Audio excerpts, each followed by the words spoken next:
Tensions remain high between Ukraine and Russia, and it's impossible to predict what will happen next. The road to a diplomatic solution remains unclear. But the Organization for Security and Cooperation in Europe is uniquely positioned to play a leading role in that effort. The organization's Secretary General, Ambassador Lamberto Zannier, discussed the situation with Wilson Center Director Jane Harman. That exchange is the focus of this edition of Rewind. The crisis in Ukraine represents a major opportunity for the OSCE to move to center stage as the lead in the negotiating process. And for those of us who are listening to the news and reading the newspapers, we know that that is exactly what's happening. The OSCE is the only institution that both Russia and Ukraine, 2 of 57 member countries, including the United States, have identified as being able to address the ongoing crisis. Of course, the fact that the OSCE operates by consensus can make the road ahead difficult. But as I said, the opportunity is great, and this morning we will hear more about it at the only public event in Secretary General Zannier's trip to Washington. I'm here today to discuss with you and to present to you a little bit the way we see things from the perspective of the OSCE and the evolution of its agenda.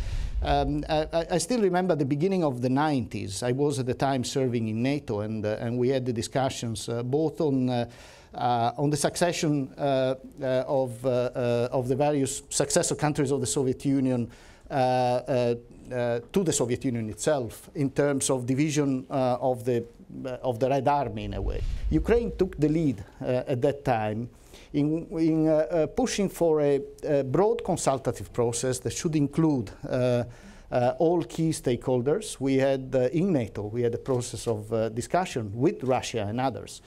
And Ukraine was at the forefront of wanting that open process, open debate in a transparent manner.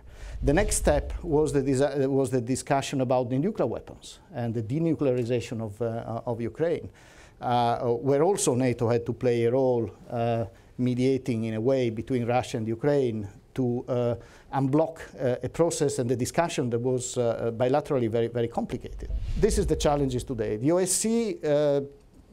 OSCE has found itself in the middle of all this because, as you heard, all the actors are there, and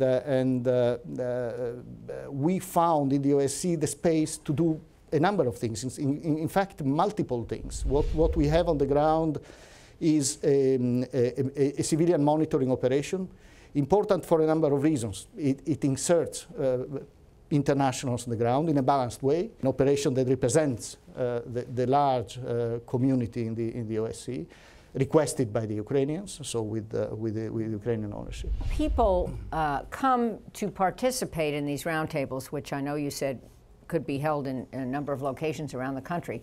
They're not going to be able to come with their black masks and their weapons. Is that correct? They'll have to identify themselves and sit at the table.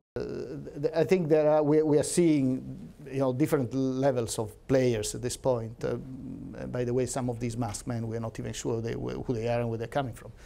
But there are all sorts of legal or self-proclaimed authorities, and there are people that have influence over these armed groups or might have some influence. One of the good things about the process that is starting is that we have a couple of capable and very well-respected high-level facilitators of the process, Ukrainian. They can take on their shoulders the responsibility of selecting their own interlocutors. You spoke a few minutes ago about needing to walk this fine line as the OSCE with all of these member states. Jane, a few minutes ago, mentioned what the State Department four-pronged strategy is, referring to NATO, referring to the sanctions, referring to the TTIP agreement. There's a perception in the West that these are all issues on which Russia is trying to drive a wedge between the U.S. and the EU.